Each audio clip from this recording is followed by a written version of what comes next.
안에서.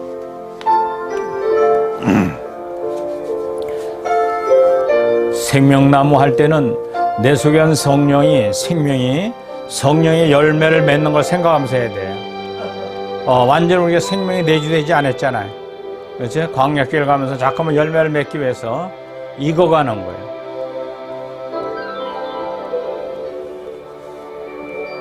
이번 우리 언덕에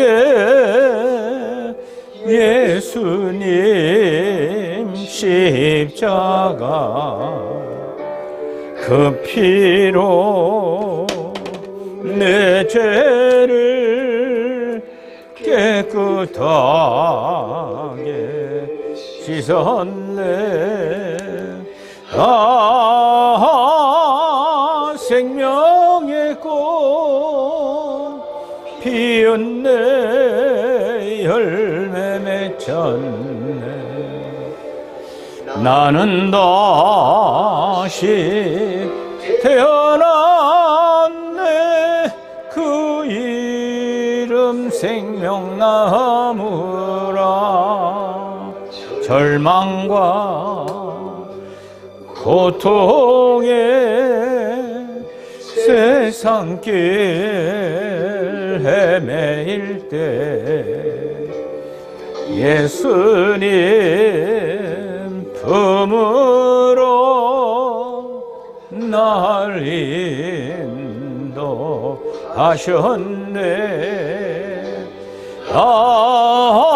생명의 꽃 피었네. 열매 맺혔네. 나는 다시 태어났네. 그 이름 생명나무라. 강좌후에 생명나무가 있어 12가지 열매를 맺되 달마다 그 열매를 맺고 그의 나무 잎사귀들은 만국을 치료하기 위하여 있더라. 그런 정도거든지 그리스도 안에 있으면 새로운 피조물이라. 이전 것은 지나갔으니 보라 새 것이 되었도다. 지나온 인생길 부끄러운 뿐이지만 주님의 은혜로 감사만이 넘치네. 생명의 꽃 피었네. 열매 맺혔네. 나는 다시 태어났네. 그 이름 생명나무라. 나는 다시 태어났네. 그 이름 생명나무라.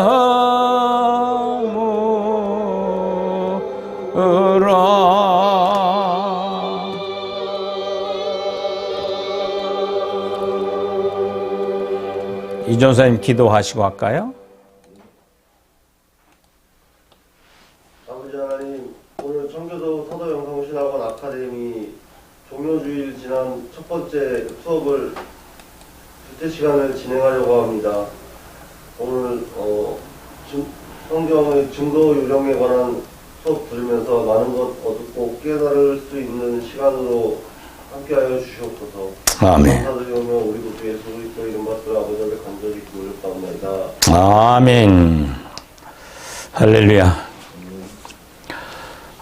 성경적 조신학 12과목의 증거 요령은 일반적인 교리는 천국과 지옥이 있다고 얘기하잖아요. 근데 우리는 심판대가 있다는 것. 심판대는 이 땅에서 우리가 애굽을 떠나 광야길을 건너 가나안 땅 가는 것처럼 모든 성도들은 성장해 가야 된다는 거예요. 이것이 이 땅에서 다 못 받았으면 사후에 중간 영역에 가서 남은 연단을 받고 생명으로 내주합일 돼요.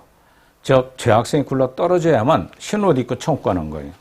이 원리만 우리가 머릿속에 갖고 있어야 돼요. 그렇지 않고 모든 교회나 신학교들은 믿기만 하면 천국 간다고 막 우긴단 말이에요. 그럼 뭐 좀 무지하잖아요. 우리는 정확하게 성경 입장에서 심판대를 소개할 때 내서론이 확보가 되는 거예요. 그리고 구원론이 이해가 되는 거예요.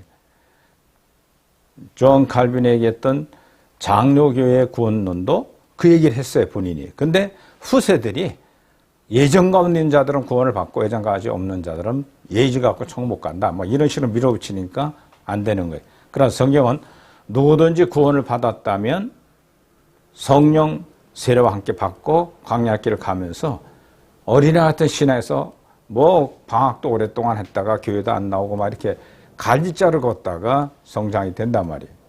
그래도 또 오시면 한 성령님 받아들여서 성장시켜 가는 것. 그리고 육체를 떠나면 내세에 가서 심판대를 가서 거기서 남은 과정을 마치고 해야 한다는 것. 이 원리를 정확하게 알아야 돼요. 자, 그러면 이 땅에서 광야한다는 빨리 받는 게 중요하잖아요. 그냥 빨리 받으려면 연단이 계속 극심하게 있어져야 되는 거예요. 그게 하나님의 구원의 도리예요. 너는 많이 받고 나는 안 받고 그게 아니에요. 열심히 교회 와서 빌고 뭐 했더니 기복신앙 했더니 빨리 간다? 천만의 말씀이에요. 누구든지 다 코스가 있어요. 구원의 코스대로 갈고 하나님이 그 개인에게 인정하는데 중요한 게 뭐냐? 인간의 자유의지가 말씀을 받고 바르게 가느냐? 아니면 세속을 따라서 그냥 마귀와 놀고 천천히 가느냐? 이 차이가 크다는 거죠. 그래서 우리는 아이의 단계, 바울이 얘기한 것처럼 청년의 단계, 아비의 신앙으로 가기 위해서는 부지런히 세상 것을 버리고 가는 것이 연단이란 말이죠. 불같은 시험이 다가올 때마다 세상으로부터 정이 떨어지는 사람들, 이런 사람들은 철저히 수도 생활하면서 빠른 지름길을 가는 거예요. 주님도 오셔서 유대인들에게 말한 것처럼 마태복음 7장에 너희들이 나더러 주여 주여 하는 자마다 청구해야 될 것이 아니라 하나님 아버지의 뜻대로 행하는 자. 그 아버지 뜻이 뭐냐? 마태복음 5장, 6장, 7장에 교훈하시잖아요. 좁은 길 가란 말이에요. 그럼 생명이 너희 것이 될 것이다. 생명을 주고 가는 게 아니라 생명을 얻기 위해서 자기를 부인하고 십자가 지고 좁고 협착한 길을 가라는 거예요. 그러나 많이들 넓은 길을 좋아한다. 넓은 길이 뭐예요? 세상 것도 즐기고 교회도 나와서 예배 드리는 척도 하고 자격증도 받고 목사라는 또 일도 하고 그런 세상 것을 즐기는 것이 교회는 아니라는 것. 이것이 정확하게 성경적으로 얘기하고 있다는 것이 우리의 성령 조이시는 12과목의 팩트예요. 이 원리를 먼저 알고 있으면 모든 것이 그를 통해서 이루어져 가고 성경이 다 주석을 하느냐 나가는데 그 주석이 다 그 길을 간 사람들이 얘기를 기록한 거란 말이에요. 자, 그러면 사도들이 성경을 썼는데 사도는 3년 예수님을 따라다녔어요. 생명의 한계와 생명의 빛을 발견했어요. 근데 이해가 안 됐어요. 따라다니는 3년 동안은.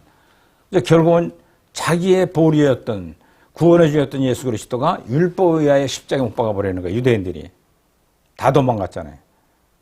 가룟 유다는 로마 병장에게 예수님을 팔고 은 30양 받고 있다가 자살해서 죽죠. 그거는 우리가 이 종려주일에 성만찬에 있을 때 악령이 들어가 버린 거예요. 그 안에 예수님 모르게 충성스러운 재정을 잡았던 사람이에요. 돈보따리. 이거 조심해야 돼. 돈보따리라고 하는 것이. 이 얼마나 무서운 줄 알아요. 자기 마귀가. 그러니까 공개를 해버리면 편해요. 그러니까 돈을 멀리하고 산 사람들이 점점 진리로 다가오는 거예요. 예. 그래서 거지 생활하는 것이 가장 행복하다는 거예요. 청배한 생활이. 그때 거지는 동냥할 수 있는 권한이 있다고 그러잖아요. 그건 지혜를 얻은 거예요. 그거는. 그렇지. 그냥 주시면 쓰고 안 주시면 안 한 거예요. 누가의 동냥이야? 하나님이 주는 거지. 안 주시면 안 쓰고. 주시면 갖고 구제도 하고 봉사하고 아픈 사람 치료도 하고 다니면서 열심히 행하는 일들이죠. 자, 그래서 중요한 게 뭐냐? 우리는 성경에서 얘기하면 그대로 믿고 안 되면 믿지 않으면 되는 거예요. 어느 신학자, 위대한 성인들이 얘기한다고 쫓아가면 안 돼요. 중요한 건 성경의 사도들이 쓴 건 뭐냐? 자기들이 3년 동안 따라다 그 예수님만 있으면 먹고 마시고 즐기고 다 생긴 5병이 7병이 기적이 막 일어난 거예요. 그 이분만 있으면 해결 다 된다고 그랬던 거예요. 근데 그분이 유대인들의 율법에 의해 십자가에 돌아가시는데 죄목이 뭐예요? 자기가 하나님이라니까 넌 신성모독죄. 그 극형이거든요. 두 번째로 바로 예루살렘에서 오늘 입성해서 한 주간의 종료주를 마치는 거 아주 밝은 빛을 증거하는 예수님의 고난이 거기 있는 거예요. 그래서 들어가서 이 성전을 헐리라. 예루살렘 성전을 헐어버린다는 거예요. 기가 막힌 거 아니에요. 그 유대인들이 성전 모독죄. 두 가지 죄목으로 예수님을 십자가에 못 박아 죽이려고 유대인들이 재판장에 모여가지고 한 살인자 바라바를 놔주고 예수님을 못 박아 이렇게 된 거예요. 그래서 예수님은 가시멜로만 쓰고 홍포를 입고 채찍 맞아가면서 그 무거운 또 통나무를 지고 골고다를 올라가시잖아요. 중요한 게 뭐냐면 예수님이 그 길을 가면서 가장 밝은 빛을 드러내신 거예요. 어떻게? 최고 높은 하나님의 영광, 창조주 하나님이 내려오셔서 이 땅에 낮고 천한 그들에게 못 박힘을 받고 가장 극형에 하는 사형수에 매달려 로마법의 극형 십자가에 매달려 돌아가시기까지 대꾸 안 했잖아요. 반론을 제기하지 않았어요. 예수는 한 마리만 로마 병장 다 죽일 수도 있었어요. 왜? 왜 그랬을까요? 하나님의 구원의 길을 완성하기 위해서.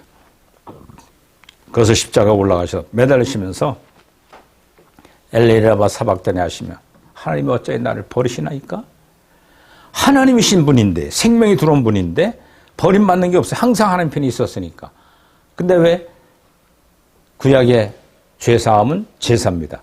제사가 대속죄 제사에 보면은 한 염소는 마지막 대상에 나와서 안수에서 1년 동안 이스라엘 백성들이 지었던 죄를 다 전가해가지고 장로시켜서 먼 무인중에 산채로 버림받는 이 제물을 감당하기 위해서 그 말씀하신 거예요.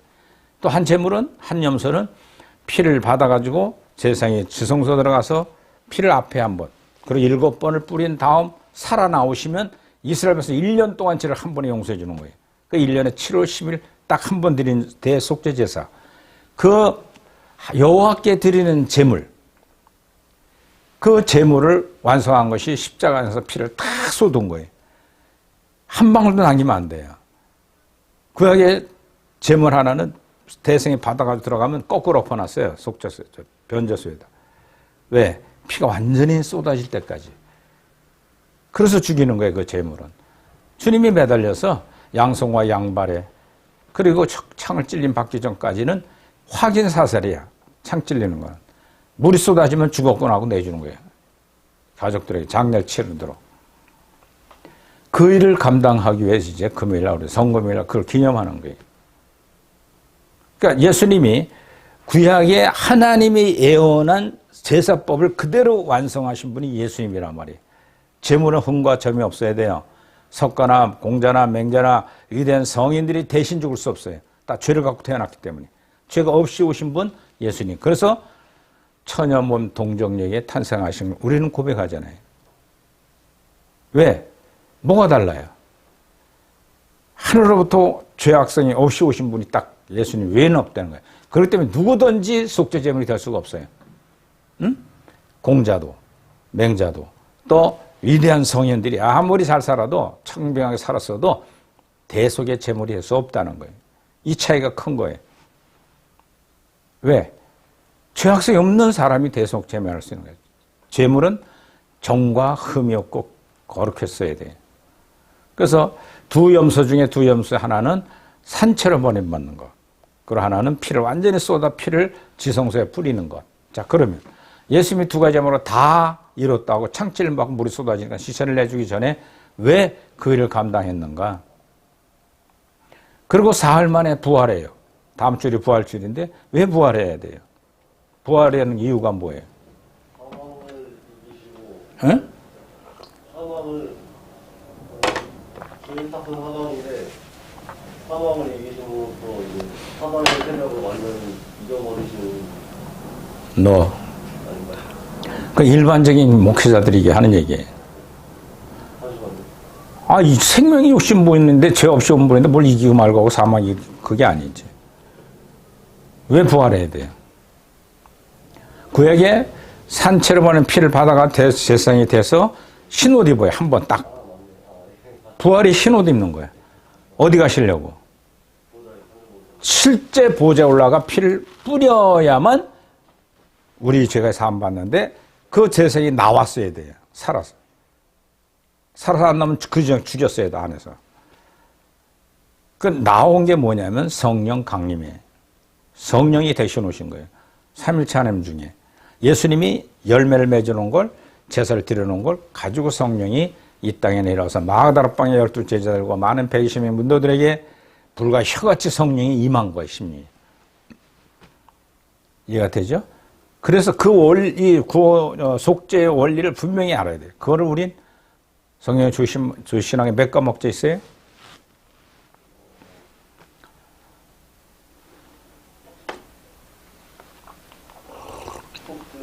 응? 몇 번째 과목이에요? 그렇죠. 기독론이 있단 말이에요. 예수님이 왜 오셨는가? 그리고 속죄론에 대해서, 속죄론은 구약과 신약을 맞춰서 이해가 된 거예요. 성경에서는 그렇게 얘기하니까. 어느 신학자 얘기하는 게 아니라. 그래서 다섯 번째 성령이 내 속에 온 특징은 어떻게 나타나야 되느냐. 생명, 성령론은 거기서 우리는 생명의 팩트를 잘 설명을 들어야 돼요. 내 속에 성령이 왔는데 생명이 있어야 한단 말이죠. 그 경험이 어떻게 나타나야 돼요? 첫째로. 성령이 생명 가지고 오셨으면 내 속에 성령이 충만해지는 것이 어떻게 충만해지는 거예요?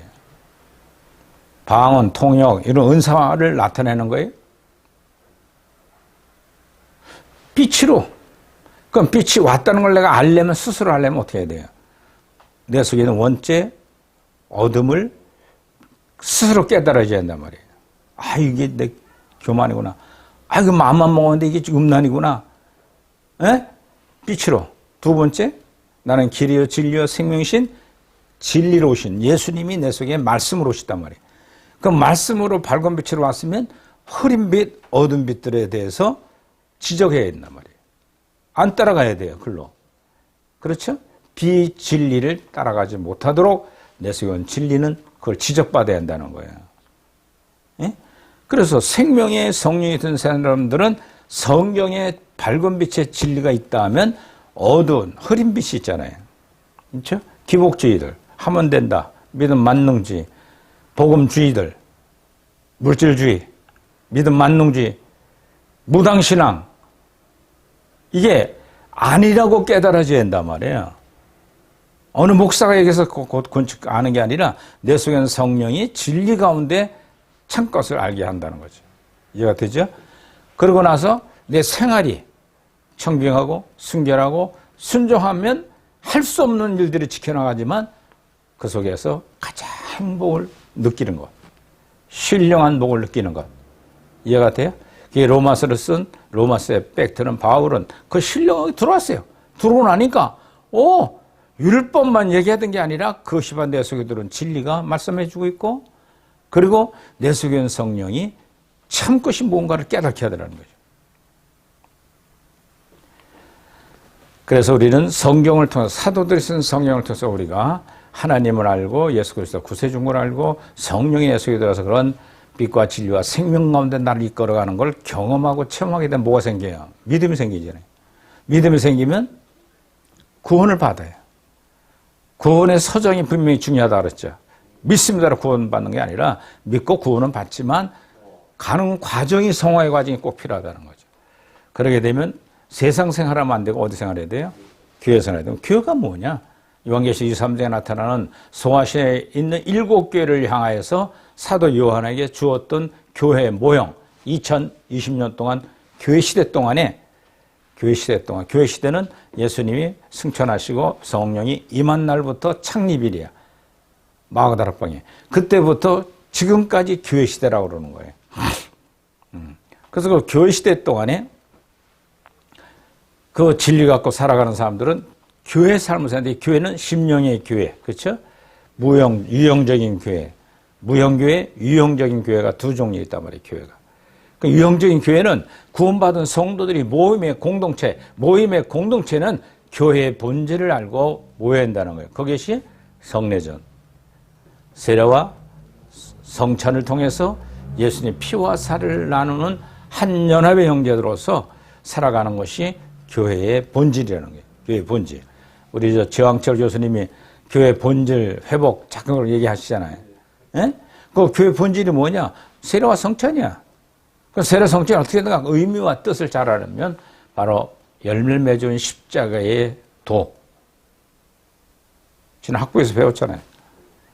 십자가의 도가 뭔가를 밝히 알아야 되는 거예요. 본질이 돌아가면. 십자가 왜 걸어놓고 예배드려요? 응? 중요한 게 아니라 십자가를 통해서 구원의 완성을 하신 예수님을 기억하고 알아야 된단 말이에요. 우린 그걸 다 가르쳤어요. 12과목이 있잖아요. 그렇죠? 그리고 이 시대는 지금 종말이에요. 교회 시대 동안은 잠깐 지나가는 것처럼 이스라엘 역사는 돼 있어요. 2020년, 22년도가 아니라 잠깐. 왜? 성경은 역사적으로 교회 시대를 잠깐 지난 것처럼 보이지 이게 2022년이 된 거를 얘기 안 한다는 거예요. 그러니까 지금 초대교부터 종말이고 지금까지 종말이에요. 초대교에 있던 사도들이 살았을 땐 자기 때 주님 오실 것처럼 믿었거든요. 자기 살아있을 때. 종말론적인 성경을 쓴 게 신약 성경이. 바울도 마찬가지예요. 자기 때에 살았을 때 주님 오실 줄 알았거든요. 근데 지금까지 안 오셨죠. 자, 이런 종말론을 정확하게 할 때 참으로 건전한 재림대망 신앙이 돼요.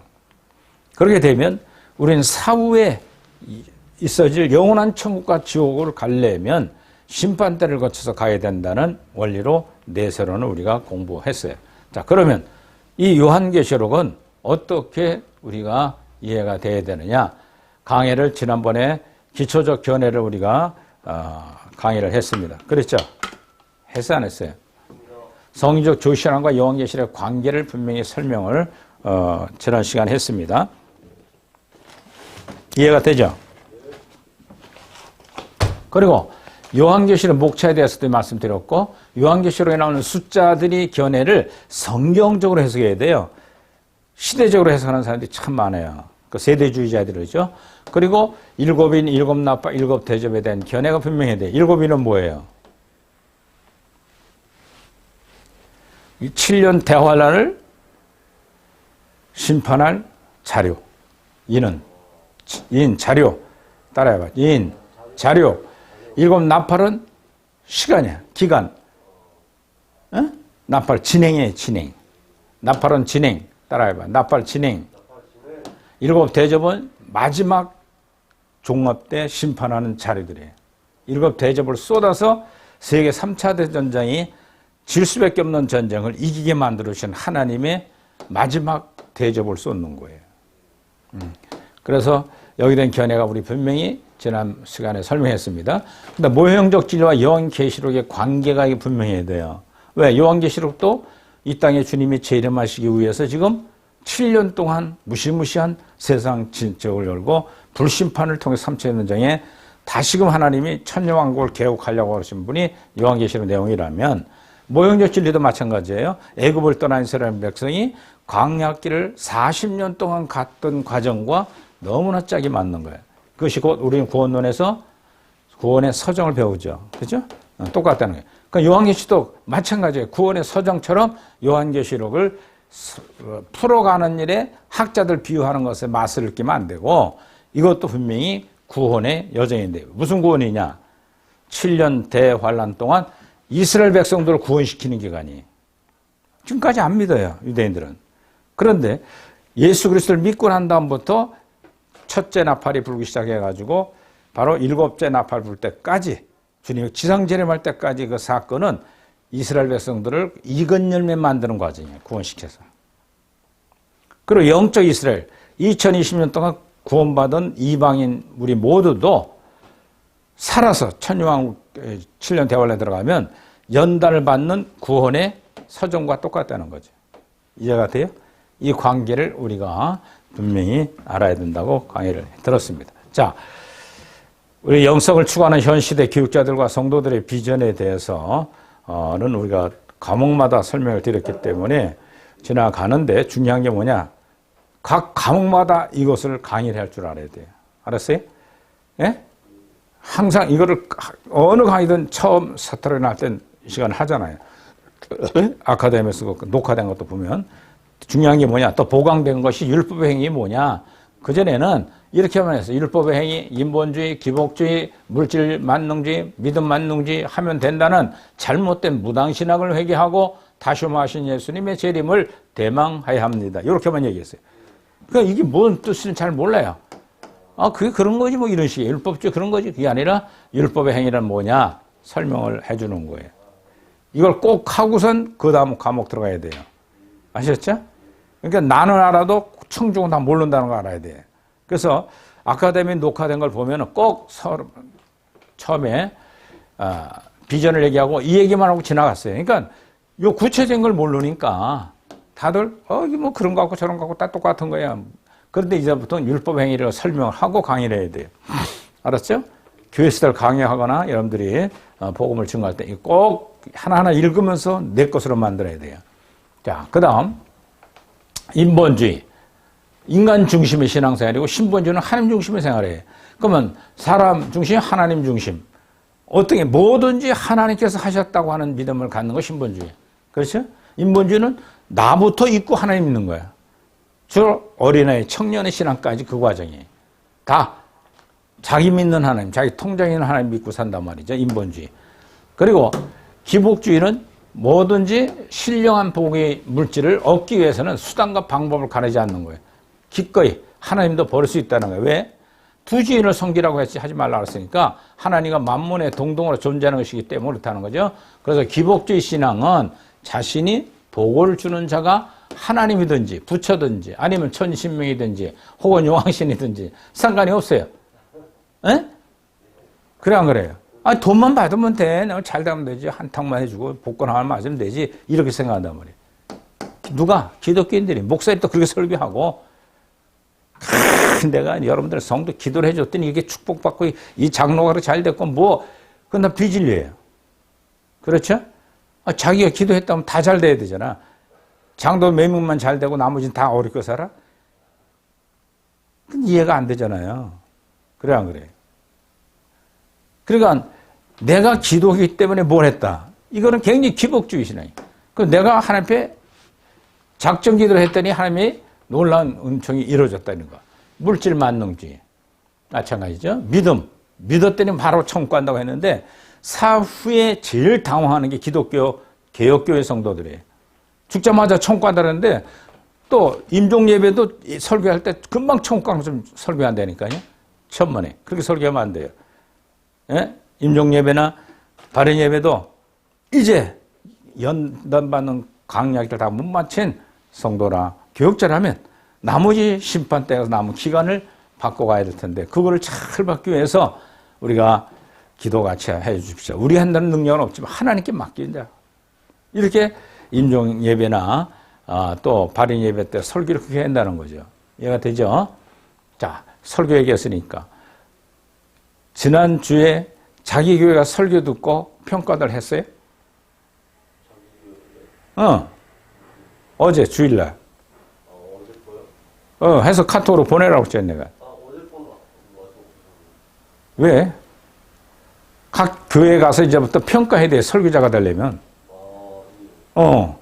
우리 목사님 설교 제목이 본론과 그 다음에 결론이 맥이 이뤄가고 마지막 정리가 되느냐. 연역법이냐 아니면 균합법이냐. 그렇지. 그거를 보고 자기가 평가를 해야 되니까요. 듣고 아멘 하면 빨리 시간이 지나 이렇게 설교가 강의가 안 된다는 거예요. 이제부터는 설교자가 돼야 되니까. 알았어요? 내가 송명희 전사한테 물을 거예요. 문자를 있다 저녁이라도 왜 지난주 설교 들은 거 평가해서 안 보내냐. 평가 방법은 내가 지난번에 했잖아요.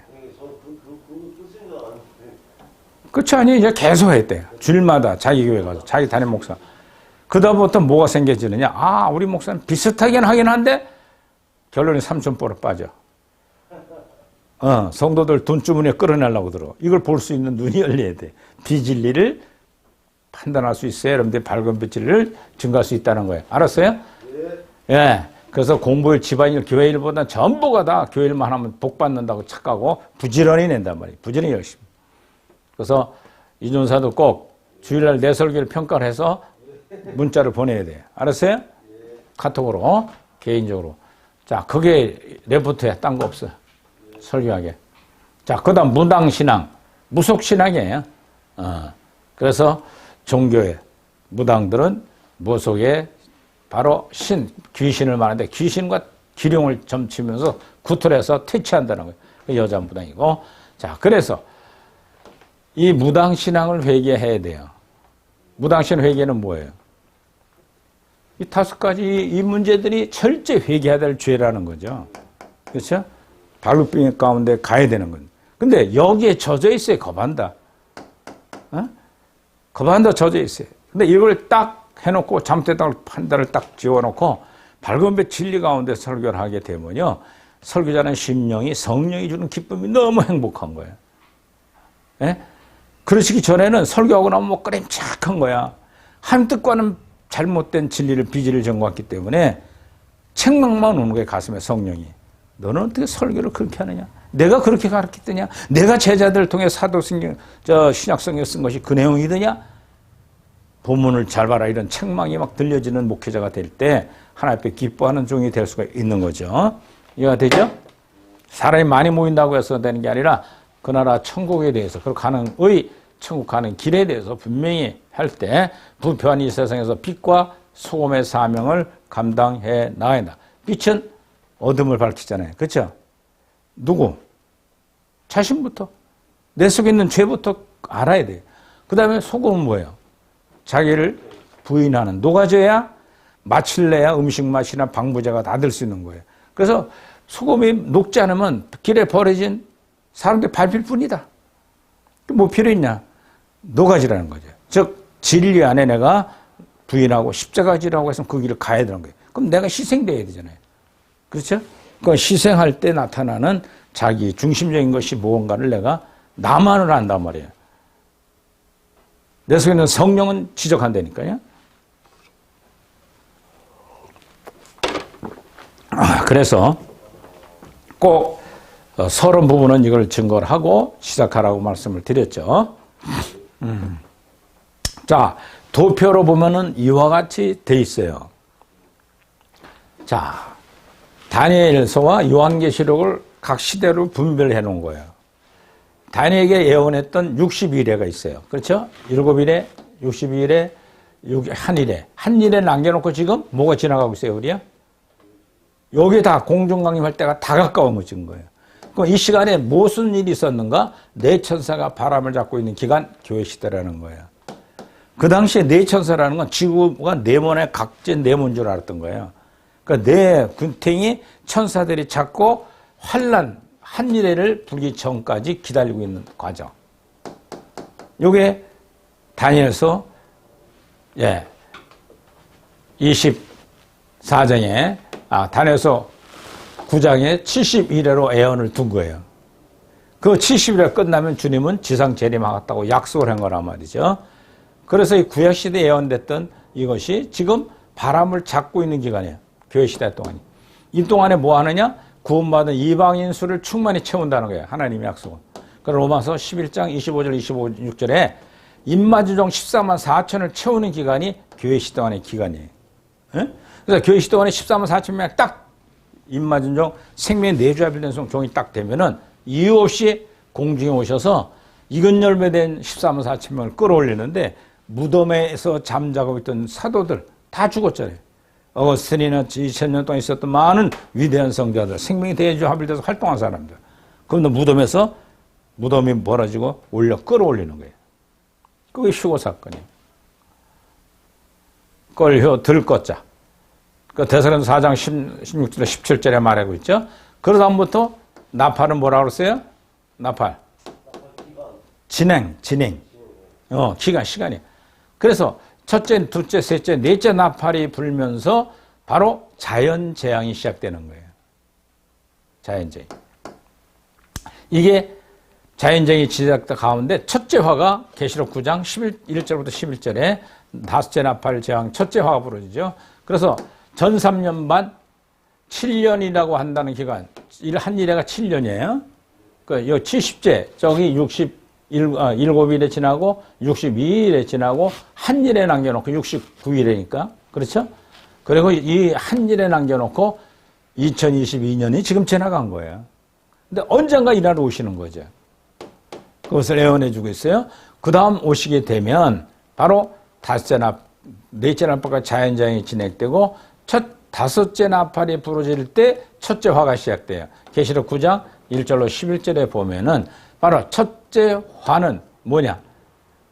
무적행의 문이 열리는 거예요. 지옥문이 열려가지고 완전히 선해하던 악한 영이 올라부터 세상을 사람들을 이제 괴롭히는 거예요. 지금 마귀들은 어느 정도 선이 있어요.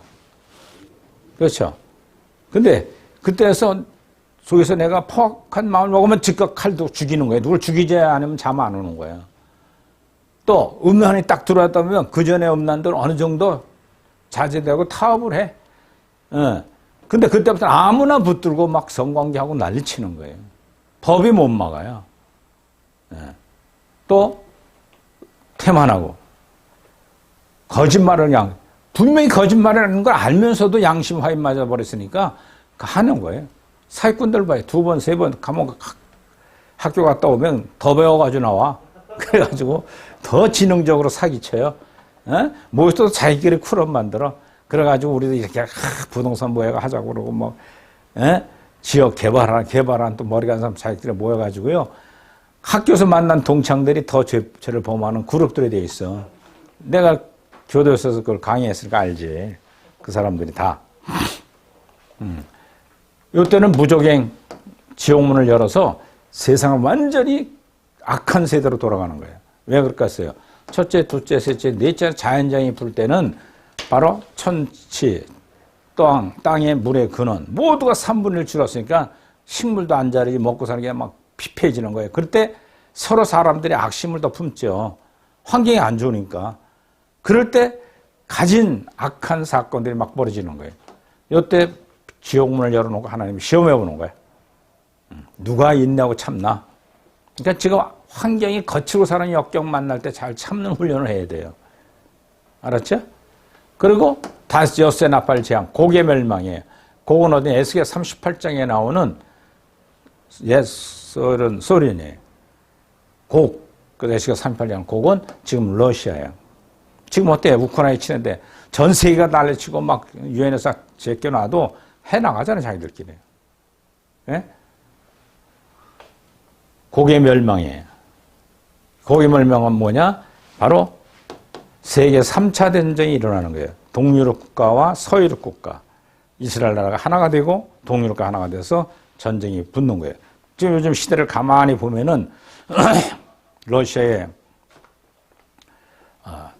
대통령이 가만히 하는 꼴을 보면은 독불의 독불 장군이에요. 그래가지고 막 침공해. 옛날 자기 영토였거든요. 소련의 영토였던 연방국가들이 다 나가서 자유국가에 들다 보니까 자유시장 경제 체제를 맛보고 나니까 사람들이 살 여유가 있잖아요. 근데 그들을 통합해서 다시 끌어모으려고 들으니까 말을 안 들어요. 그러니까 전쟁을 하는 거예요, 지금. 옛 구러시아의 영토에 있는 나라들이 전쟁이 뭐 엄청 많이 일어나는 게 자기들끼리. 그 뭐냐? 자유와 독재의 싸움이거든요. 그러면서 지금 서서히 어떻게 돼요? 서유럽 공동체가 모이는 거예요. 그래서 서유럽 공동체하고 이스라엘하고 기독교 국가들이 모여서 한 팀이 되고 여기는 러시아, 지금의 러시아를 중심으로 한 연방국가들이 하나가 돼서 동유럽 국가가 한 팀이 돼요. 이게 전 세계 3차 전쟁이 일어나는데 불바다가 되는 3차 전쟁이에요, 전 세계. 이 계시를 받았었던 요한이 받아서 초대교회는요, 어떻게 전 세계 한 번에 불바다가 한 번에 끝나는 전쟁인가. 1차, 2차 전쟁들은 부분적인 전쟁이었어요. 그렇죠? 예. 저 2차 전쟁 할 때는요, 호주에서는 수영복 입고 수영도로 갔다니까요. 전쟁이 없었던 나라니까. 똥돌이 섬의 나라니까. 예? 일본이나 독일이 침공 안 했으니까. 그런데 이때는 동시에 전 세계 불로 다 타버린 거예요. 2022년 전에 사도 요한에게 보일 때는 이해가 안 됐던 거예요. 계시록을 쓸 때는. 근데 이제는 돼 안 돼요. 핵이라는 게 있어가 전 세계 부러져 끼면 한 번에 터지는 게 다 발성으로 다 터져서 전 세계가 불바다가 되고 마는 거예요. 그게 3차 대전장. 그래서 고기 러시아가 시작했지만 멸망하는 거예요. 이게 바로 엿새나팔 재앙이에요. 질 수밖에 없는 전쟁을 이기도록 하나님께서 도와주시는 전쟁. 그래서 이때 7째 나팔 재앙이 벌어 짐승이 출현합니다. 짐승은 악령이 합일된 사람을 짐승이라 그래요. 짐승은 영이 없어요. 그렇죠? 자기 본능대로 행해. 먹을 거 마실 거 막 이게 자기 것만 중심 생각하는 사람이 본능이 이 짐승이. 타락한 이때는 바로 마귀가 고급 악령들이 올라와가지고 지옥문을 올라와서 다 괴롭히는 거예요. 사람들마다. 마귀는 짐승으로 되고 만들어요. 7째 나팔 재앙이 진행이 되는 거죠. 그리고 셋째 화가 첫째, 둘째, 셋째 화가 불러진다고 계시록 13장 1절로 10절에 예언해주고 있는 겁니다. 그러고 나서 짐승들이 통치하는 시대가 돼요. 후 3년반은 짐승 통치 시대. 전 3년반은 이스라엘의 구원과 두 감람나무의 증거를 통해서 이루어지는 거죠. 자, 그러고 나서 순교자들의 수가 충만히 채워 이때 인내하고 온전한 사랑 실천하는 사람들이 익은 열매가 되는 거예요. 이때 목숨을 다 걸고 순교하기까지. 그리고 마지막 7 대접 재앙이 벌어지면서 질 수밖에 없는 전쟁을 완전히 하나님의 도움으로 이기는 전쟁을 요한계시록 16장 1절로 21절에 설명해 주고 있어요. 그리고 마지막 주님이 지상 재림에서 아메겟돈에 심판하는 심판 재앙이 이루어집니다. 계시록 19장 11절로 22절까지 보면 주님 지상 재림에서 아메겟돈을 통하여 모든 것을 평정을 이루어 가시면서 주님은 천년 왕국을 개국하러 오시는 거예요. 자, 지상 재림하는 목적 3가지. 첫째, 지상 재림하는 목적. 오시는 이유. 왜 오셔요? 응?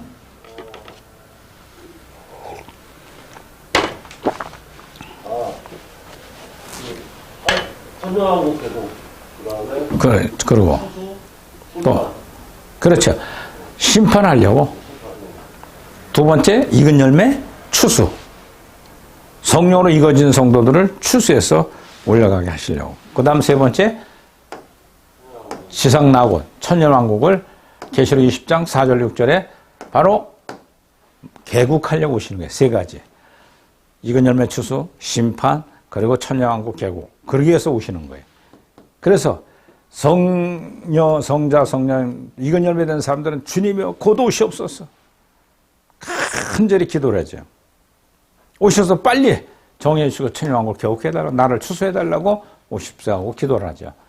그러나 우리는 뭐하든 광야길 가는 성도들은 주님 좀 이따 오셔요. 내가 좀 놀 거 좀 놀고 돈 좀 벌고 집도 아까 사고 명예 좀 높이고 내가 판사 검사 좀 된 다음에 오세요. 이렇게 공부해놓고 내가 하나의 세상 열매 못했으니까 기다려. 절대로 그렇지 않다는 거예요. 에? 성숙한 그리스도인 곧 오시기를 원하고 천국 들어가기 그렇게 소망하는 거예요. 그분들은요. 그럼 천국 들어가기를 소망한다는 건 뭐예요? 빨리 세상을 떠나고 싶은 마음이죠. 너무 더럽고 추악한 그 세상이. 이해가 되죠? 대환란이 광야 연단 과정에 해당하는 이것이 이스라엘 백성들을 구원하는 시대에게 이방인들을 구원받았다면 13만 4천 명이 딱 채워지면 끝나요. 그 다음부터 이스라엘 백성들을 구원하는 시대. 이스라엘 구원과 두감남나무 증인 전 3년반이. 지금 이스라엘 때 안 믿잖아요. 그때 대환란 속에 예수님이 나의 구세주라는 걸 믿게 되는 거예요. 이것이 바로 7년 동안 무시막지한 환경을 만들어서 이스라엘 백성들을 메시아 믿도록 만든다는 이 기간이에요. 이스라엘 백성에게 주어진 연단 과정 같은. 그렇죠. 7년 만에. 또 이 동안 있으면 살아서 있는 저와 여러분들이 지금 곧 오신다면, 공중 강림하신다면 저와 여러분들은 뭐예요? 영적 이스라엘 백성. 요 기간에 들어가서 순교자가 되든 익은 열매가 되도록 이끌어간다는 거예요. 그러니까 이런 환경을 무시무시하게 만들어가는 거예요. 자연재앙, 무적행에서 악령이 올라와서 괴롭히고, 예? 그리고 전 세계 3차 대전쟁이 일어나면서 불같은 시험을 크게 받고, 거기서 순교자들이 열풍을 일하는 거예요. 계시록 16장 11절에 말하는 거지. 6장의 11절을 인으로 예언할 때. 마지막 계시록 15장 2절로 3절에 보면 순교자들이 충만히 채워지는 거예요. 배반 안 하고 하나님을 온전히 믿고 주님 모른다고 하지 않고 목숨을 내거는 거, 육신의 목숨을 내거는 과정, 순교의 일곱 대접 재앙을 쏟으면서 질서벽에 넣어 이기게 만드시면서 주님이 지상 재림하셔서 세상을 심판하고 익은 열매 추수하고 천년왕국을 개국하러 오시는 거고요. 자, 그 다음에 천년왕국에서 계시록 20장 4절 6절에 나오죠. 그 다음에 계시록 20장 11절부터 16절에 백보자 심판 때, 이거는 무슨 심판 때냐? 마지막 지구촌의 모든 물질을 하나님께 바칠 때예요. 바칠 때. 요한계시록 20장 11절로 16절. 자, 그리고 바치고 나서 영원한 뭐가 생겨요? 천국이 진행되는 것이 요한계시록 21장 1절로 22장 5절까지 다니엘서와 요한계시록 각 시간 분표를 볼 수가 있다는 거죠. 이해가 되죠? 천년왕국이 끝나는 거예요. 물질계가 다 없어지는 거예요. 예. 이런 물질이 없어지고 완전히 나라를 하나님께 바치고 나서 영원한 천국이 신천지예요. 이거 잘 써먹는 이단이 하나 있잖아요. 자기들끼리 오면 신천지 거기 오는 거라고. 완전히 무식하고 이 지구 이게 다 없어져야 돼요. 물질계가 다 바치는 것이 신천지 나라. 영원한 천국이 이루어지는 것이죠. 자, 이런 시간표를 우리가 잘 머릿속에 그리고 이제 분야마다 계시록을 해석해 나갈 겁니다. 자, 중요한 게 뭐냐면 여기에 우리가 아카데미에 보면 요한계시록 교재 받았어요? 안 받았어요? 안 받았지.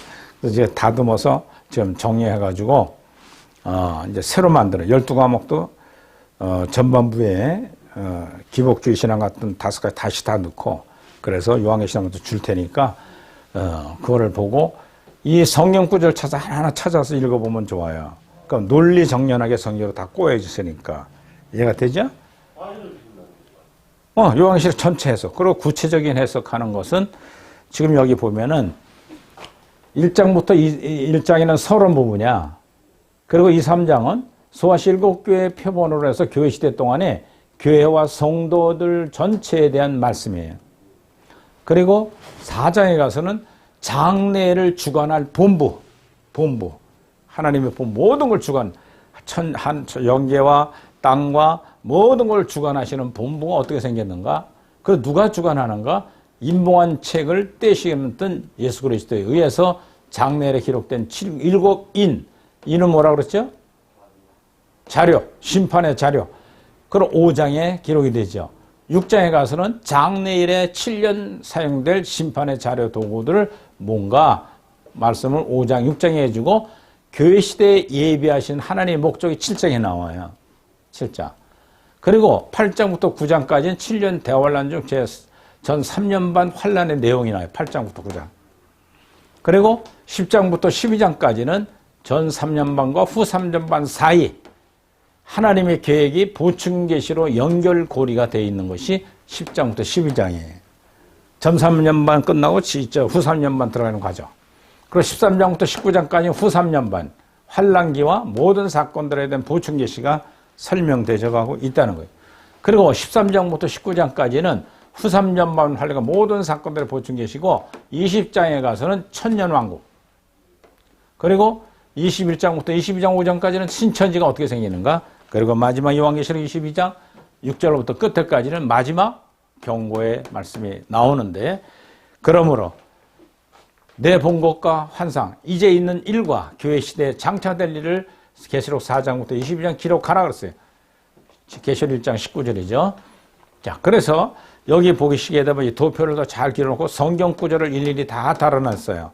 첫째 서론, 두 번째 이긴 자들의 되시는 권면의 말씀, 계시록 2, 3장에 나타나, 그리고 4장의 심판의 권세라는 하나님의 보좌 3층천에 대한 본부에 대한 설명을 해 나오고 있어요. 여기 중요한 게 뭐냐면 보충 계시는 파란색, 그렇죠? 여기 다 보충 계시들이에요. 여기. 그리고 주계시, 시간에 맞춰서 주계시를 이뤄 환상을, 우리가 환상을 보면 꿈을 꾸다 보면 어때요? 한 스토리를 쫙 하다가 갑자기 첫 스토리 가든가 중간 스토리 또 가능성이 있어요. 재설명해 주는 거 있잖아요. 우리 돌아가신 어머니 살았는데 어떻게 이렇게 하시지? 왜 이렇게 나왔지? 왜? 사도 요한이 본 계시니까.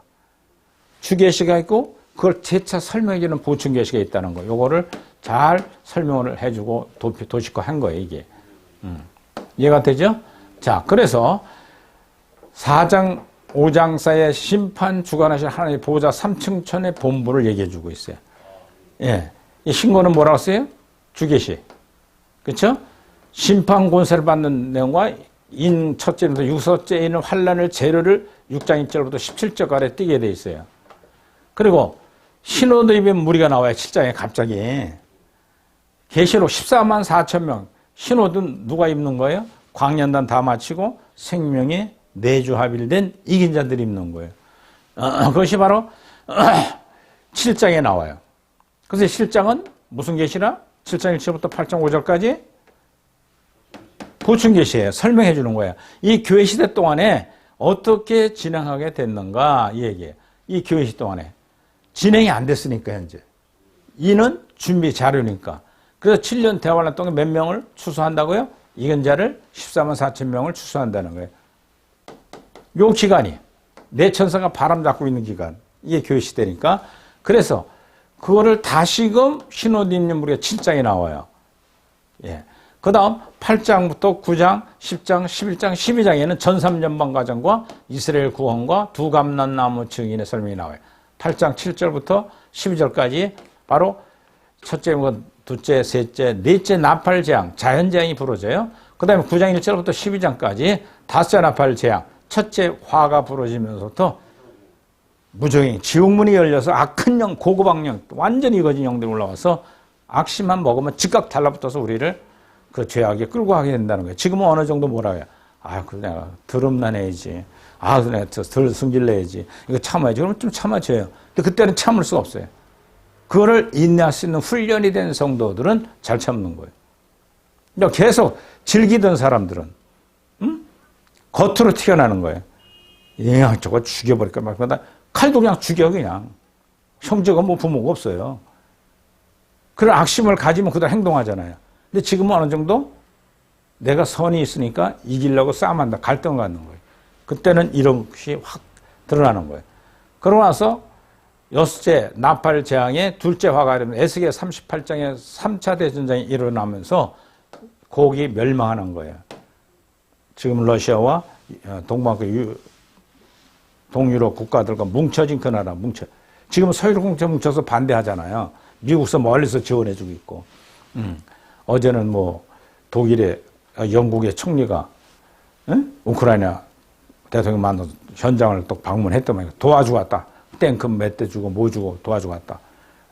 몇 조를 지원하겠다 약속을 하더만요. 그게 점점 서유럽 공동체와 동유럽 공동체 하나가 서로 갈라지는 거예요. 러시아 또 따라가는 동유럽 국가들이 나라가 있거든요. 그걸로 뭉쳐지고 싸움이 나중에 대단 안 되면 핵을 쓰기 시작하면 전 세계 다발적으로 끝나는 거예요. 그렇게 임박한 시대를 우리는 지나고 있어요. 그래서 여섯 나팔 재앙, 에스겔 38장에 나오는 고기 멸망이로 9장 13절부터 21절에 쭉 나옵니다. 자, 이것은 여기까지는 무슨 계시예요? 주 계시예요. 진행해 가는 거예요. 그러다가 갑자기 7장에서는 보충 계시를 설명을 해주는 거예요. 교회 시대에 어떤 일을 끝나는가? 휴고된 성도들이 이루어지게 된다는 거죠.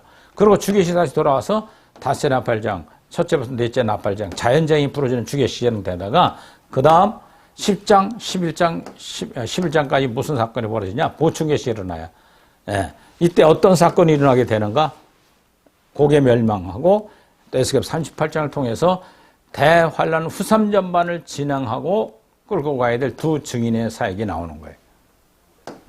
그리고 이제 주계시를 진행하다가 계시록 13장부터 19장까지는 후 3전반이 짐승 통치 시대가 시작돼요.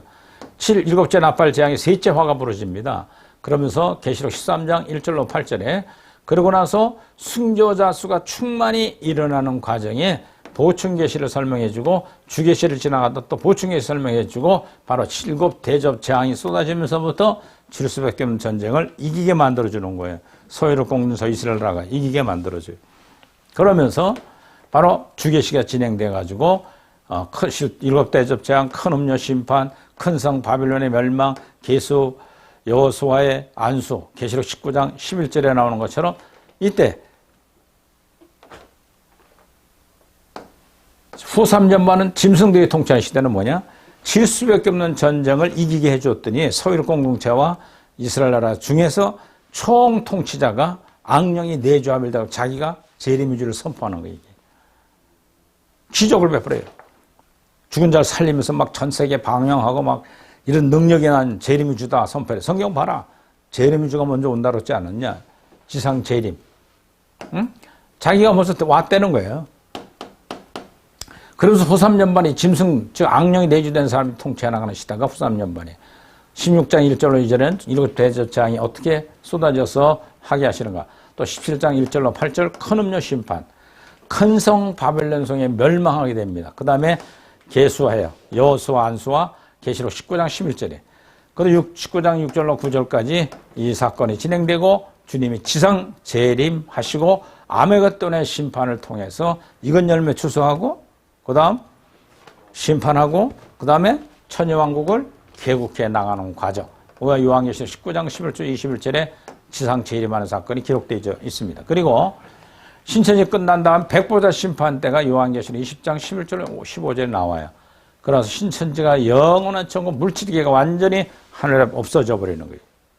지구촌 물질계가 다 없어지는 거예요. 그리고 영원한 천국만 만들어준 종결의 사건을 사도 요한이 본 계시록이 요한계시록 이와 같은 순서로 쓰여져 있다는 걸 이해하면서 전체 해석을 들어가면 좋아요. 그래서 이걸 항상 늘 봐야 돼요. 아, 시간표 어떻게 치는 게 주계시냐, 보충계시냐. 그래서 성경 구절을 볼 때마다 우리가 이게 보충계시구나, 7장 보충계시구나 이렇게 진행할 수가 있는 거죠. 자, 그래서 중요한 게 뭐냐. 요한계시록 1장부터 쭉 설명을 합니다. 그러고 나서 2, 3장의 교회 시대에는 설명을 해주고 지난번에 쭉 한번 했죠. 기억나죠? 이거는 여러분들이 드릴 테니까 가지고 공부를 하면 자기 자신들이 공부를 해야 돼요. 목차는 이렇게 되어 있는 거죠. 전산연모, 후삼연모 이 사건이 성경 구절이 또박또박 되어 있으니까 보시면서 가능하면 도표를 자주 보면서 하면 좋아요. 자, 그리고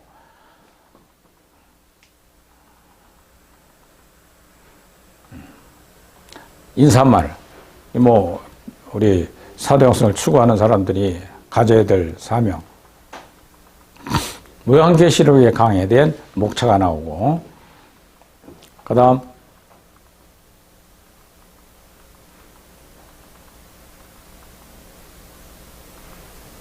자, 대부분 성도들은 재림신앙이 매우 중요한 것이라고 인식하고 있지만 예수님께서 재림하시는 목적이 무엇인지에 대해 잘 모르고 있기 때문에 또한 마지막 때를 대비해야 한다고 강조를 하는 설교를 들을 수 있지만 마지막 때에 어떤 사건이나 재앙들이 있게 될 것인지에 대해서는 자세히 알지 못하잖아요.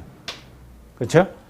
그리고 교회들은 성도들이 개인적인 신앙생활이 성령 인도하심을 받고 시작될 때부터 완덕, 즉 주님의 형상을 온전히 담기까지의 영적 성장 과정에 대해서도 가나안 땅을 중심으로 하는 인류 역사의 발달 과정과 천국의 완성되기까지의 청사진을 자세히 가르쳐주지 못하고 있다는 것이 매우 안타까운 현실이에요. 우리는 그 청사진을 보여주고 있잖아요.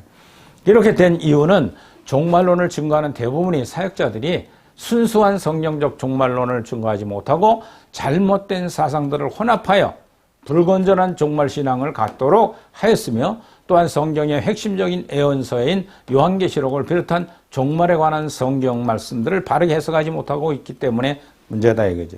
따라서 성도들은 구체적인 영적 도움을 받지 못하고 있을 뿐만 아니라 불건전한 종말신앙에 붙들려 가고 있으며 다양한 이단 종파들과 이단 사설이 난무해 가는데 많은 피해를 입고 있는 것이 실정이다. 여기서 계시록 성경 66권이 결론이라고 할 수 있는 요한계시록을 바르게 해석하기 위하여 먼저 몇 가지의 기초적 견해를 살펴보고 다음으로 요한계시록에 나오는 모든 말씀들을 한 절 한 절 순서를 따라 구체적으로 해석하도록 합니다. 알았어요? 첫째, 요한계시록 강의에 대한 기초적인 견해를 먼저 알아야 돼요. 이 견해를 모르면 계시록을 엉뚱하게 해석하기 쉽다는 거예요. 첫째로 기초적인 견해는 5가지로 볼 수 있어요. 첫째, 성경적 종신학과 요한계시록 관계에 대해 잘 알아야 돼요. 자, 성경적 종신학과 요한계시록 관계가 잘 알아야 밝은 빛 가운데 계시록을 밝게 할 수 있다는 거죠. 그 다음으로 계시록의 목차에 대한 견해, 숫자에 대한 견해, 일곱인, 일곱 나팔, 일곱 대접장에 대한 견해, 마지막으로 모형적 진리와 요한계시록과의 관계도 살펴봐야 됩니다. 그랬어요. 이해가 되죠? 자, 그래서 성경적 조신학과 요한계시록 관계는 지금까지 우리는 성경적 조신을 통해서 성경에 가르쳐주는 핵심 진리를 체계적으로 종합적으로 깨닫게 되었다. 다시 말해서 영원한 천국을 완성하기 위해서 하나님의 모든 섭리와 계획을 그리고 십자가를 통해서 나타내신 오묘한 지혜와 사랑을 알게 되었어요. 또한 빛과 어둠에 대한 진리를 깨닫게 되었다고 신앙생활하는 목표, 방향, 과정에 대해서 자세히 알게 된 것을 중요하다는 거예요. 신앙의 목표가 뭐예요? 신앙의 목표, 우리 지금 신앙의 목표. 영적인 은총을 얻기 위해서 과정을 달려가는 거 아니에요. 예? 세상 기복적인 걸 요구하는 게 아니고. 그래서 목표는 하나님의 생명으로 내 조합을 되기 위해서 내 죄성을 해결하면서 점진적으로 영적 할례 받는 게 목표예요. 그렇죠? 그리고 방향은 어떻게 가야 돼요? 좁은 길을 가면 협조한 길을 가야 돼요. 고난의 길을. 그렇죠? 그때 생명을 받기 위해서 가는 거예요. 과정은 이스라엘 백성이 광야 길을 통과하면서 40년 걸으면서 가나안 땅 가는 게 목적이잖아요. 그래서 과정은 분명히 성숙해가는 과정이 있다는 거죠. 어린아이와 청년과 아비 신앙으로 가는 과정이 있다는 것을 우리는 구체적으로 교회를 구원론에서 배웠죠. 자, 그리고 수많은 성경 연구가들이 요한계시록을 해석하기 위해서 큰 정성과 노력을 기울였지만 시원하고 만족스러운 성과를 얻기 어려웠다는데 성경 조신앙을 통해서 보다 더 빠르게 해석할 수 있는 지식을 얻게 되는 것입니다. 좀 더 구체적으로 말하자면 성경적 조신학의 서론과 교회론, 교회시대 이긴 자들에 대한 통해 모든 성도들이 지향해야 할 영적 목표와 가치관을 알게 되었어요. 무엇보다도 이긴 자들에 대한 올바른 견해는 요한계시록을 해석하는 데 있어서 아주 중요한 열쇠가 된다는 거죠. 또한 휴고되는 성도들과 대환란을 통과하는 성도에 대한 진리를 더욱 폭넓게 깨달아야 되는 거예요. 자, 휴고되는 성도는 누구예요? 육체를 갖고 있는 동안 생명이 내조별된 이기자 되신 분들. 그렇죠? 그들이 살아있을 때 주님 오시면 산채로 옷만 놔두고 육체가 부활의 철에 변해서 끌어올라가는 거예요. 이 땅에 살아도 그분들은 항상 하늘에 자기 지파가 정인돼서 자기 처소에 내려오는 생명수가 임하고 온몸에 흘러넘치는 사람들이에요.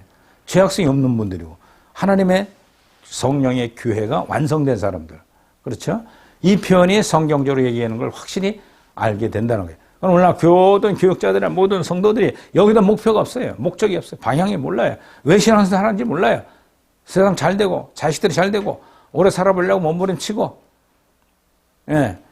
뭐 지압해주고 어깨 해주고 뭐 어떻게 하라고 뭐 가르쳐주지만 내가 항상 다 썩어질 거야. 그럼 김 빠져가지고 기분 나빠해. 와서 다 만져보고 막 주물르고 그래서 내가 그래봤자 또 아파. 잠깐 좀 풀어주는 것 뿐이잖아. 그래서 그 다음부터는 처음에 막 그러더니 멀어져가지고 자 사무실도 안 들어오잖아. 아이고. 육신은 한계가 있어요. 주님이 생명 걷어가 영혼 걷어가면 그냥 육신을 헐고로 가는 거예요. 그런 목표인데 뭐 자꾸만 육체를 또 오래 살아보자고 애를 쓰고 힘도 좋고 또 얼마나 지압도 잘하는지 필요는 해 가끔. 자, 우리는 인재론의 죄론에 대해서 빛과 어둠에 대한 지식을 얻게 되었죠. 그렇죠? 요한계시록에 나오는 선의 세력과 악의 세력, 즉 천국적인 것과 지옥적인 것에 대해서 해석을 원리를 알게 되었잖아요. 세 번째 과목에. 특히 대환란을 통하는 성도들이 정욕케 되기 위해 할 것이 무엇인가에 대해서 알게 되었고. 자, 네 번째 기독론에는 속죄복음을 알았죠. 죄 문제를 해결하는 하나님의 방법에 대해서 깨닫게 되기 때문에 계시록에 나오는 자기 옷을 빨아 흰옷을 입는, 흰옷은 뭐예요? 죄악성이 굴러떨어지고 생명이 내주는 영적 옷이에요. 그 진리를 우리가 바르게 해석할 수 있도록 지식을 얻게 됐어요. 기독론에서. 그 다음에 여덟 번째 구원론, 성화된 성도들의 생애 통해서 어린 양이 어디로 인도하든지 따라가는 성도들, 즉 밝은 빛 갑옷을 입고 가장 충성스럽게 봉사했던 14만 4천 명에 대한 진리를 정확하게 알게 되었습니다. 또한 이 성인들이 생애에 대해서 구체적으로 살펴보고 행한 대로 받게 되는 상급의 원리에 따라서 천국, 즉 성도들의 영원한 처소가 만들어지고 있다는 사실을 알게 되었다는 거예요. 자, 그래서 구원론의 영적 성장론을 통해서 죄성과 정령에 물들은 성도들이 마음과 행실을 전륜적으로 정확히 하는 성장 과정에 대하여 알게 되었습니다. 또한 하나님께서 대환란 중에 일어나게 될 모든 사건들과 재앙들을 통하여 성도들을 연단하시고 영적으로 성장할 수 있도록 섭리하신다는 것을 알게 되었어요. 이걸 다 몰라요. 그 다음에 12번 과목에 뭐가 있어요? 내세론.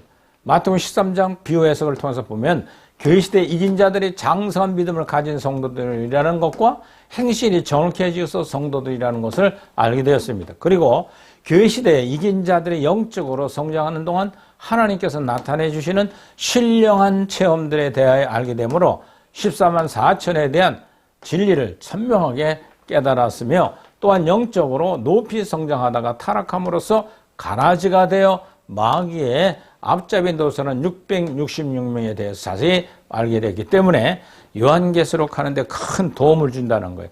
이와 같이 성경적 조신학을 바르게 알게 되면 요한계시록을 쉽게 해석할 수 있게 됩니다. 요한계시록 마지막 때에 사는 성도들에게 지혜와 위로와 소망의 용기를 주시는 하나님의 계시입니다. 하나님께서 요한계시록을 성도들에게 주신 목적은 뭐냐? 성도들의 영적 성장을 위하여 전심전력을 다하여 추구하면서 특히 대환을 통과하는 성도들에게는 승리할 수 있는 비결을 가르쳐주는 것이 목적이다. 이거예요. 자, 그 다음 두 번째 요한계시록의 목차에 대한 견해입니다. 아까 우리 도표로 봤죠?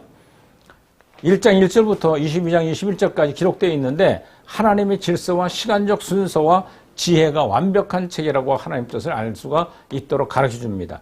그래서 이 계시록을 바르게 해석하기 위해서는 10대, 10대 목차를 구분해 다음과 같이 알아야 됩니다. 첫째로 요한계시록의 서론과 그리스도의 환상에 대해서 1장 1절부터 20절까지 설명을 해주고 있고요. 두 번째로 7교회를 포병을 하여 교회 시대 모든 성도들에게 주신 주님의 편지라는 것. 계시록 2장 1절로 3장 22절까지. 세 번째로 천상 낙원 본부 4장 1절부터 11절에 보면 모든 걸 통치하고 다스려 가시는 본부가 있다는 것. 네 번째 대환란 준비 과정과 보충 계시 5장 1절로 8장 6절에 보충 계시가 나와요.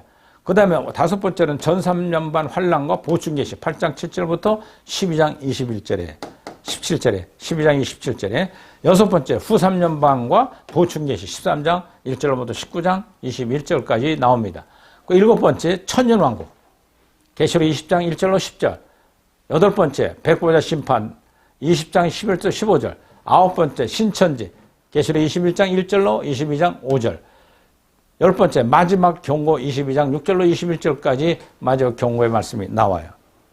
자, 이상과 같은 요한계시록 목차를 볼 때 하나님께서는 시대적 순서에 따라 계시하였음을 알 수가 있습니다. 그리고 사건들이나 인물들이나 영들에 대해 쉽게 이해할 수 있도록 보충 계시를 필요 적절하게 나타내셨습니다. 그러므로 요한계시록을 시대적 순서대로 진행되는 중심계시가 있고 중심계시를 정확하게 이해하도록 도와주는 뭐예요? 보충계시가 조화를 이루고 있는 완벽한 하나님의 말씀이라는 것을 우리가 알 수가 있습니다. 자, 크게 세 번째로 요한계시록에 나오는 이 숫자들에 대한 견해입니다. 요한계시록에는 숫자에 대한 많은 말씀이 기록되어 있습니다. 7명, 7교회, 7첫 금촛대, 7벌, 7눈, 만만이여 천천히여, 한 데나리온이요, 한 밀 한 대, 보리 석대, 4분의 1의 권세, 4천사, 4땅 4모퉁이, 14만 4천, 1만 2천, 7천사, 7나팔, 땅의 3분의 1, 강들의 3분의 1, 바다의 3분의 1, 피조물들의 3분의 1, 배들의 3분의 1, 낮의 3분의 1, 해, 달, 별들의 3분의 1, 세 천사, 첫째에서 7천사, 셋째와 다섯째 나팔, 보충, 황충이 재앙, 금단 넷불, 세 재앙, 사람의 3분의 1, 2만만, 7우리, 42달, 두 증인, 1262일, 두 감람나무, 두 촛대, 죽은 사람의 7천, 두 12별, 7머리, 10불, 7 면류관, 하늘의 별, 3분의 1, 두 날개 한 대, 두 대 반대, 2불, 66, 1600 스타디온, 7 재앙, 7 금초대, 세영, 세갈래, 한 달란트, 7산, 7왕, 10왕, 8 재앙 왕, 그리고 하루 동안 1000년, 사방, 둘째 사망, 첫째 부활, 12문, 12천사, 12지파, 사도, 12사도, 12이름, 12000 스타디온, 144 큐빅, 세문, 12진주, 한 진주, 12기초석, 12가지 실과, 이와 같이 많은 숫자가 있는데 모든 상징적인 수가 아니고 실제 수라는 것을 알아야 된다. 이거를 술제 수로 다 해석을 해야 되는데 상징 해석으로 많이 하거든요. 그게 아니다는 거예요. 실제적인 숫자라는 걸 알라 이거죠. 오늘날 대부분의 성경 해석자들이 요한계시록이라는 숫자를 잘못 해석했기 때문에 그릇된 견해들이 많이 나와서 종말론에 대한 기독교 사상이나 교리들이 너무나도 혼잡해 있어요.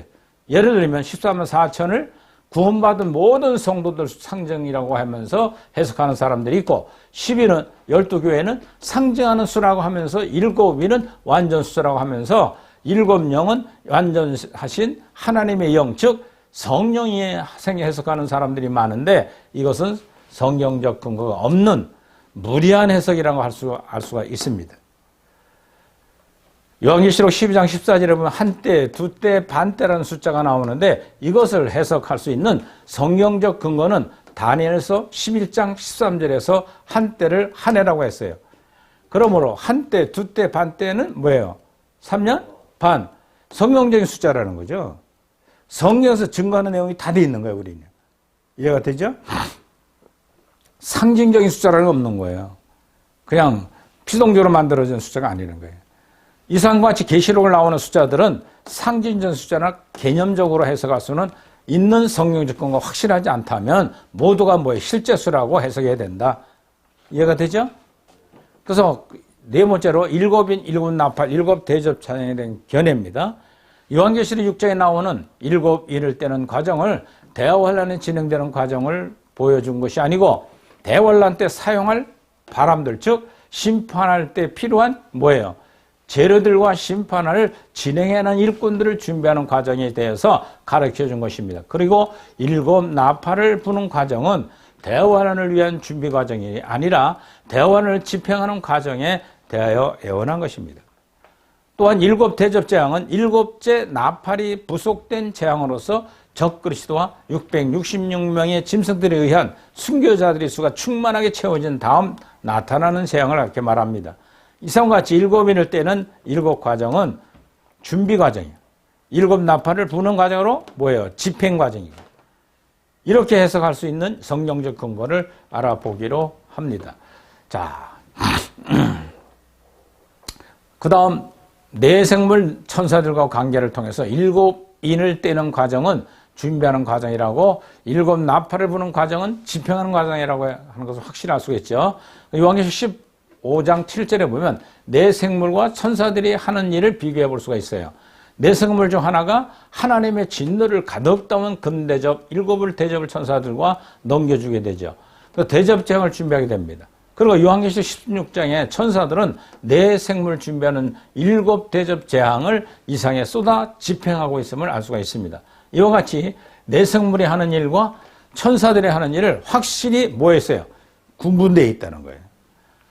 또한 요한계시록 6장에 보면 내 생물은 인을 떼시는 예수님을 도와드리는 천사로들은 아무 일도 하지 않고 있습니다. 이러한 요한계시록 8장 7절부터 11장을 보면 7 나팔을 불 때에 천사들이 활동하는 것을 볼 수가 있어요. 그러므로 예수님께서 내 생물의 도움을 받으면서 7인을 떼시는 과정은 대환란을 준비하는 과정에 해당되고 천사들에 의해서 7 나팔을 부는 과정이 대환란을 뭐 하는 거예요? 집행하는 과정이라 해당되는 것을 알 수가 있습니다.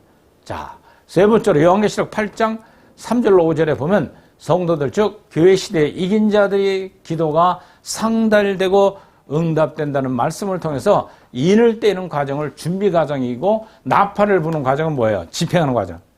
인과 나팔을 지금 설명해 주는 거예요. 자, 성도들이 드리는 모든 기도의 목적은 뭐예요? 크게 두 가지로 구분될 수 있어요. 하나는 이 세상에 있는 죄와 불행을 모두 제거해 주십시옵소서 하고, 또 하나는 이 세상의 의와 행복으로 충만하게 해 주옵소서라고 하는 기도예요. 그러므로 이 세상에 살았던 성도들이 드린 기도를 가운데 이미 응답받은 것도 많지만 마지막 때에 하나님께서 꼭 응답하셔야 될 중요한 기도가 있음을 알 수가 있다. 그 다음 세 번째, 하나님께서 응답하셔야 될 기도는 이 죄악 세상의 심판을 받고 하나님의 나라가 이루어져야 한다는 것입니다. 그러므로 대환란은 죄와 불행을 제거해달라는 기도에 대해 하나님의 응답이고, 천년 지상낙원은 의와 행복을 구하는 기도에 대한 하나님의 응답으로 나타나는 것입니다. 따라서 성도들의 기도의 즉 이긴 자들의 기도가 상달될 때는 대환란이 시작되기 직전이라고 할 수가 있습니다. 그런데 모아진 성도들의 기도가 상달된다는 사건, 요한계시록 8장 4절에 나오고 있는데, 그 기도가 상달된 후에 요한계시록 8장 7절부터 일곱 나팔 재앙이 즉 대환란이 시작된다는 것이죠. 그러므로 일곱 나팔을 부는 과정은 대환란을 집행하는 과정임을 알 수가 있다. 만약 첫째 인을 떼실 때부터 대환란이 시작되어야 한다면 첫째 인을 떼기 직전에 성도들의 기도에 상달되는 말씀이 있어야 돼요. 근데 이런 말씀을 첫째 나팔 재앙 직전에만 기록되어 있지 인의 앞에는 되어 있지 않다는 거죠. 그러므로 일곱 나팔을 부는 과정이 대환란을 집행하는 과정이라는 것을 알 수가 있는 것입니다. 자, 이해가 되죠? 인과 나팔. 그 다음 다섯 번째, 모형적 진리와 영 계시록에 대한 관계입니다. 모형적 진리 설계처럼 적용하여 요한계시록을 해석한다면 큰 도움이 됩니다. 요한계시록을 대환란 동안에 일어날 사건들과 재앙들에 대하여 자세하게 기록되어 있는데, 이 모든 것들이 순서를 따라 쉽게 이해할 수 있도록 광야를 통과했던 이스라엘 백성들을 통과하여 모형적으로 잘 나타내고 있습니다. 그리고 요한계시록을 해석할 때 이 강의 안에 끝부분에 있는 모형적 진리, 즉 가나안 땅을 중심으로 하는 인류 역사의 발달 과정을 참고하면 많은 도움이 된다 이거예요. 마지막으로 요한계시록 해석할 때 참고가 되는 견해를 언급해 본다면, 요한계시록 해석하고 증거할 때는 1장부터 시작하기보다는 몇 장이요? 7장과 다니엘 9장 24절 또 27절의 말씀을 먼저 해석하고 증거하는 것이 매우 유익하다. 왜냐하면 요한계시록 7장과 다니엘 9장 24절 27절 말씀을 통해서 시대적 순서에 따라 나타난 사건들의 진행과 즉 종말론적 시간표를 선명하게 깨달을 수 있기 때문에 먼저 도시가 안 들어놓고 7장의 보충 예시를 먼저 해석한다는 거죠. 자, 이 강의의 안을 읽을 때는 반드시 요한계시록 7장과 다니엘서 9장 24절 27절의 해석을 먼저 읽어야 됩니다. 할렐루야. 자, 그리고 요한계시록 강의 순서 내용을 그래서 요한계시록 7장, 다니엘서 9장 24절을 먼저 해석하므로 단에게 나타난 71의 그 사건을 먼저 해석해 놓고 요한계시록 7장은 교회 시대를 마무리하는 보충 설명해 나가는 거죠. 이해가 되죠? 1장부터 바로 나가는 게 아니라 그 다음 요한계시록 1장, 3장, 4장, 6장, 8장, 12장, 13장, 10장이면서 요한계시록 20장, 22장까지 맞추는 이 순서대로 강의안이 해석하도록 되어 있다는 거예요. 이건 차후에 하나둘 강의하도록 하는데 먼저 이거부터 강의를 나중에 시작하도록 하겠습니다. 오늘 여기까지만 강의하고 마치도록 하겠습니다. 질문하세요. 이스라엘 백성, 그러니까 7년 대환란 통해서 그게 이스라엘 백성을 구원하기 위한 기간이라고 하는데, 그럼 이스라엘 백성들은 전부 다 구원되는 거예요? 아니, 믿어야 되지. 믿고 연단을 받아야 7년 살아나는. 그런 사람은 다시 심판대로 가는 거죠. 똑같이 우리랑. 영적 이방인들이지만 영적 이스라엘 백성들은 바로 남은 기간을 대환란으로 받으면 빨리 받는 거죠. 순교자의 품위대라면 더 좋은 거고요. 안 되면 7년 동안 익은 열매 되는 성도가 되는 거고. 그리고 그동안 못 참아서 못 죽으면 심판대로 가는 거예요. 가서 천국 가는 나무 코스를 받아야 되는 거죠. 질문 잘했어요. 또 궁금한 거. 이제 이거 이제 제가 드릴 텐데 강의안을 쭉 보면서 도시캅 먼저를 보시면 좋아요.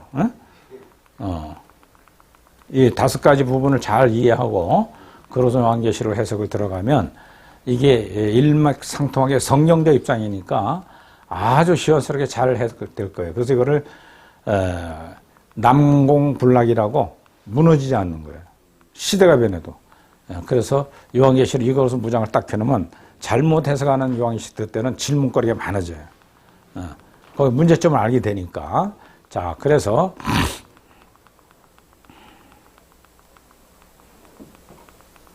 중요한 건 처음에 도시가 된 거 있죠. 그걸 하나 따로 복사해서 딱 보면서 읽어나가 해석을 들으시면 굉장히 지금 여기를 설명하겠구나. 주계시인데 보충계시를 다시 또 설명해 준거나 왜 해줘야 되는가 설명이 나오니까 해석상에 이거 하고 이거. 그래서 왜 요한계시록 7장을 먼저 해야 되느냐. 시대를 다 끝난 거니까 결말을 짓는 거예요. 그 시대 동안을 결론은 어떻게 되는 거야. 7장. 그러고 나서 한 일에 조약 남겨놓고 69일에 어떻게 끝났는가. 다니엘 9장 24절부터 27절의 말씀을 같이 먼저 해석을 하는 거예요. 이게.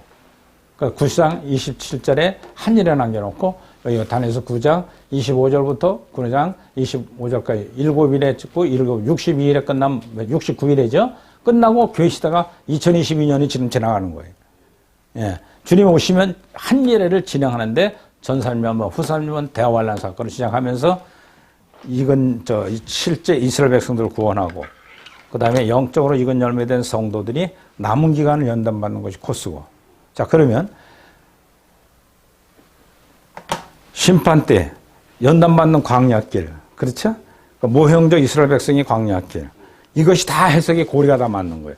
그러니까 요한계시로 해석하려면 유리의 구원론이 있어야 해석이 돼. 엄청 중요한 거예요.